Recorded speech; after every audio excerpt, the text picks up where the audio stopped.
गुरुवे नमः संभवे गुरुवे नमः संभवे गुरुवे नमः। आप सभी गुरु भाई बहनों के चरणों में मैं प्रणाम करती हूँ। मेरा प्रणाम स्वीकार कीजिए। आइए आज शिव चर्चा हम लोग करते हैं। आज का विषय है नाम की महिमा। एक बार श्री हरि विष्णु जी के पास नारद जी जाते हैं और कहते हैं कि हे प्रभु जी, इस धरती पे इतना पाप बढ़ गया है कि लोग हरि स्मरण को ही भूल गए हैं और दुष्कर्म में लगे हुए हैं। मैं उस धरती लोक पे जाकर के सबको ये समझाना चाहता हूँ, हरि का स्मरण कराना चाहता हूँ। हे भगवान, मुझे उस धरती लोक पे भेजिए। भगवान विष्णु जी कहते हैं ठीक है, बहुत अच्छी बात है, आप जाइए धरती लोक पे और सबको हरि स्मरण कराइए। लेकिन शुरुआत तो हमेशा किसी एक से ही होती है और इसीलिए उन्होंने कहा कि आप जाइए और एक जंगल में एक कौवा मिलेगा, उसको आप हरि स्मरण कराइए। नारद जी वहाँ से निकलते हैं और वो कौवा के पास जाकर के उसे हरि स्मरण कराते हैं और कहते हैं कौवा से 3 बार नारायण नारायण नारायण।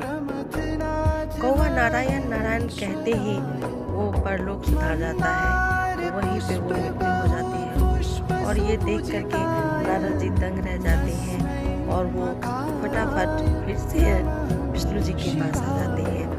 विष्णु जी के पास आकर के वो सारी घटना बताते हैं। विष्णु जी कहते हैं कोई बात नहीं नारद जी, आप फिर जाइए और वहीं पे एक और तोता मिलेगा आपको, उसको भी हरि स्मरण कराना है। फिर वो तोते के पास भी जाता है और जाकर के उसे भी हरि स्मरण कराता है और उसे भी कहता है नारायण नारायण नारायण। तोता भी ये सुनते ही वो भी मर जाता है। अब नारद जी को बहुत ही डर लग जाता है कि ये क्या हो रहा है। वो जाकर के फिर विष्णु जी से कहते हैं विष्णु जी, ऐसा रहा तो एक दिन तो पूरी सृष्टि खत्म हो जाएगी। विष्णु जी कहते हैं कोई बात नहीं नारद जी, आप अपना काम करते रहिए। फिर विष्णु जी को नारद जी को कहते हैं कि आप जाइए, एक ब्राह्मण के गाय जो है वो बछड़ा दिया है, उसको आपको जाकर के हरि स्मरण कराना है। अब नारद जी दंग रह जाते हैं, कहते हैं अगर मैं गया तो मुझे तो गौ हत्या का पाप लगेगा। अगर उस ब्राह्मण ने मुझे श्राप दे दिया तो मैं तो मुसीबत में पड़ जाऊंगा। वो डरते डराते फिर भी आदेश तो आदेश ही होता है, आदेश करना थोड़ा मुश्किल होता है और करना भी पड़ता है। तो वो फिर जाते हैं और जाकर के गाय के बछड़े को भी 3 बार हरि स्मरण कराते हैं और कहते हैं नारायण नारायण नारायण। गाय के बछड़ा भी वहीं पे मर जाता है।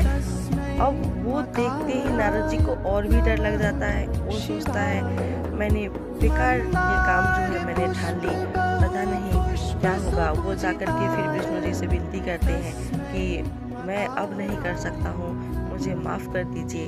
लेकिन विष्णु जी कहते हैं एक बार और कर लो नारद जी, उसके बाद मैं कभी आपको नहीं कहूँगा।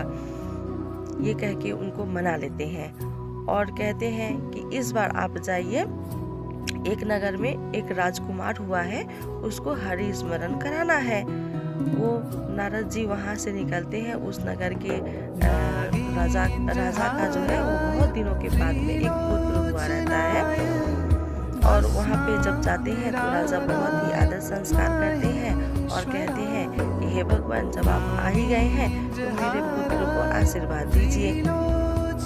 ये सुन करके नारद जी के प्राण जो है वो मुंह में आ जाते हैं। वो कहते हैं मैं इसे कैसे बताऊं कि ये घटना होने के बाद इसका पुत्र रहेगा कि नहीं रहेगा।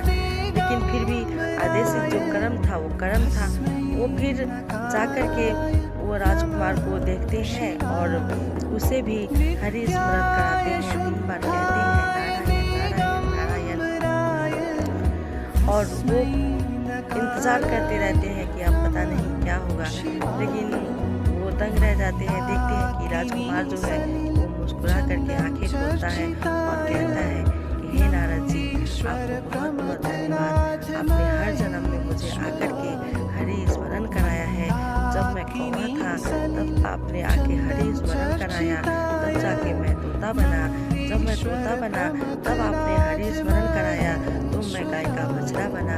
जब मैं बछड़ा बना तो आपने हरि स्मरण कराया, तो मैं जाके राजकुमार बन गया। और आज भी मुझे आपने हरि स्मरण करा के मेरे जन्म को पूर्ण किया। तब नारद जी बहुत खुश हो जाते हैं और जाकर के श्री हरि विष्णु जी को सारे घटना बता करके उन्हें भी धन्यवाद देते हैं। तो देखिए जो आदेश कर्म जो होता है वो बहुत ही कठिनाई भरी होती है, क्योंकि उसमें परिणाम हो तो रहा होता लेकिन हमें दिखता नहीं है। जैसे आज हमारे वर्णीय भ्राता साहब श्री हरनानंद जी ने हमें 3 सूत्र दिया है। पहले में हम दया की याचना करते हैं कि हे शिव, आप मेरे गुरु हैं, मैं आपका शिष्य हूँ, मुझ पे दया कर दीजिए बोल के। और दूसरे में लोगों को बताना है कि शिव गुरु है, लेकिन हमसे तो वो हो ही नहीं पाता है। हम कहीं न कहीं डरते हैं, या हमारी मनोदशा जो है वो बिल्कुल नारद जी की तरह हो गया है।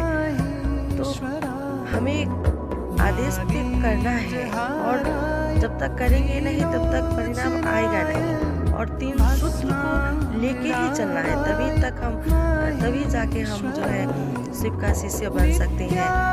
तो दूसरा में जो लोग कहा गया है कि लोगों को बताइए कि शिव गुरु है, वो आपके हैं तो उनके भी हो सकते हैं, तो इस पे जोर देना है, लोगों को बताना है कि शिव गुरु है। और तीसरे नमः शिवाय के मंत्र से अपने गुरु को मन ही मन प्रणाम करना है। सांस ले तो नमः, छोड़े तो शिवाय, नमः शिवाय, नमः शिवाय। तो आइए हम और आप लगे रहें, जगे रहें। हर हर महादेव।